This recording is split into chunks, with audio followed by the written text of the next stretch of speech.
Hi friends, good afternoon. Time என்ன 1 மணி ஆக போகுது. நான் இப்போ தான் வேலையெல்லாம் முடிச்சுட்டு சாமிக்கு விளக்கு வைக்கிறதுக்கு எல்லாம் ரெடி பண்ணி வச்சுருக்கேன். பாருங்கள் பூவெல்லாம் போட்டாச்சு. சாமிக்கு எல்லாம் தொடச்சி கிடிச்சு எல்லாம் ரெடி பண்ணி வச்சுட்டேன். பிரசாதமெல்லாம் இப்போ 1 மணிக்கு விளக்கு வச்சுட்டு சாமி கும்பிட்றலாம். சமையல் இன்றைக்கி என்ன செஞ்சேன்னு பார்க்கலாம் வாங்க. விளக்கெல்லாம் விளக்குனேன் ஃப்ரெண்ட்ஸ், அதனால தான் இன்றைக்கி லேட் ஆகிடுச்சு. பாருங்கள், எல்லாம் விளக்கி மஞ்சள் குங்குமம் வச்சுருக்கேன். வாசல்லையும் எல்லாம் கோலமெல்லாம் போட்டுட்டு இன்றைக்கி வேலை கொஞ்சம் லேட்டு தான்.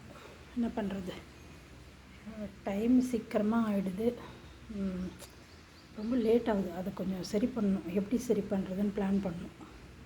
இன்றைக்கி நம்ம வீட்டில் லஞ்ச் உருளைக்கிழங்கு ஃப்ரை பண்ணியிருக்கேன். பாருங்கள், மிளகாத்தூள், மிளகுத்தூள், சீரகத்தூள் எல்லாம் போட்டு, கருவேப்பிலை போட்டு, இஞ்சி தட்டி போட்டு, பெருங்காயம் போட்டு, எண்ணெய், கடுகு, சீரகம் கொஞ்சம் போட்டு நல்லா ஃப்ரை பண்ணிட்டா சூப்பராக இருக்கும் தொட்டு சாப்பிட்றதுக்கு சாதத்துக்கு. இந்த பக்கம் கீரை குழம்பு வச்சுருக்கேன். பாருங்கள், கீரை குழம்பு வச்சாச்சு. அடுத்தது இந்த பக்கம் சாதம் சுட புழுங்கரிசி சாதம் வடிச்சிருக்கேன்.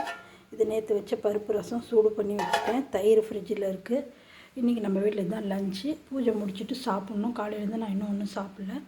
விளக்கு வச்சுட்டு பூஜை முடிச்சுட்டு தான் சாப்பிடுவேன். நீங்கள்லாம் என்ன செஞ்சீங்கன்னு சொல்லுங்கள். நீங்கள்லாம் காலையிலே பூஜை முடிச்சுட்ருப்பீங்க. நான் என்ன பண்ணிட்டேன், லேட் ஆகிடுச்சு. அதனால சுக்கர ஒளியிலே விளக்கு வச்சுக்கலான்ட்டு எல்லாம் ரெடி பண்ணி வச்சுட்டேன். அவ்வளோதான். இப்போ விளக்கு வச்சுட்டு சாமி கும்பிட்டுட்டு சாப்பிட்டுட்டு கொஞ்சம் நேரம் ரெஸ்ட் எடுப்பேன். ஏன்னா இன்றைக்கி ஜிம்முக்கு போகல. ஏன்னா சாயந்தரம் விளக்கு வைக்கணும், டைம் ஆகிடும் போயிட்டு வரத்துக்குள்ளே. அதனால் இன்றைக்கி போகல. நாளைக்கு நான் கல்யாணத்துக்கு போகணும் ஒசூருக்கு. அதனால் நாளைக்கும் போக முடியாது, மண்டே தான் போக முடியும். ஓகேவா, வாங்க விளக்கு வச்சுட்டு காமிக்கிறேன். ஓகே ஃப்ரெண்ட்ஸ், பூஜை முடிஞ்சிருச்சு. பாருங்கள்,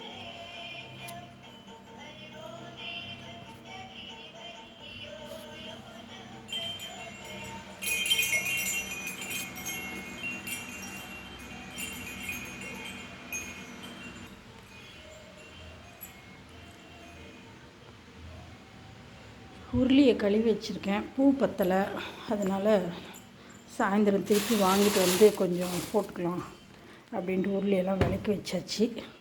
சாயந்தரமாக வாங்கிட்டு போட்டுக்கலாம். பசிக்குது, சாப்பிட்லாமா? ரொம்ப பசி எடுக்குது எனக்கு. அதனால் வாங்க எல்லோரும் சாப்பிட்லாம். சாதம் போட்டுக்கிட்டோம், பொரியல் கொஞ்சம் வச்சுக்கிட்டோம், குழம்பு ஊற்றியாச்சு. அவ்வளோதான். வாங்க எல்லோரும் சாப்பிட்லாம். நீங்களாம் என்ன செஞ்சீங்கன்னு சொல்லுங்கள். தண்ணி எடுத்துக்கலாம் சாப்பிட்றதுக்கு. ஓகேவா, உங்கள் வீட்டில் என்ன சமையல்னு சொல்லுங்கள். ஓகே, பாய். என் வீடியோ பிடிச்சிருந்தா லைக் பண்ணுங்கள், கமெண்ட் பண்ணுங்கள், சப்ஸ்கிரைபர் பண்ணுங்கள். ஓகே, சாயந்தரமாக கோயிலுக்கு போகல. இன்றைக்கி திங்கக்கிழமையிலேருந்து கோயிலுக்கு போகலான்னு இருக்கேன். திங்கக்கிழமை பிரதோஷம். 3 மாதம் தொடங்கிடுச்சு. 3 மாதம் தொடங்கி ஒரு 10 நாளும் ஆயிடுச்சு. அதனால் திங்கக்கிழமையிலேருந்து கோயிலுக்கு போகலான்னு இருக்கேன். ஓகேவா? ஓகே ஃப்ரெண்ட்ஸ், பாய். அடுத்த வீடியோவில் சந்திக்கலாம். என் வீடியோ பிடிச்சதா லைக் பண்ணுங்கள், கமெண்ட் பண்ணுங்கள், சப்ஸ்கிரைபர் பண்ணுங்கள். பாய்.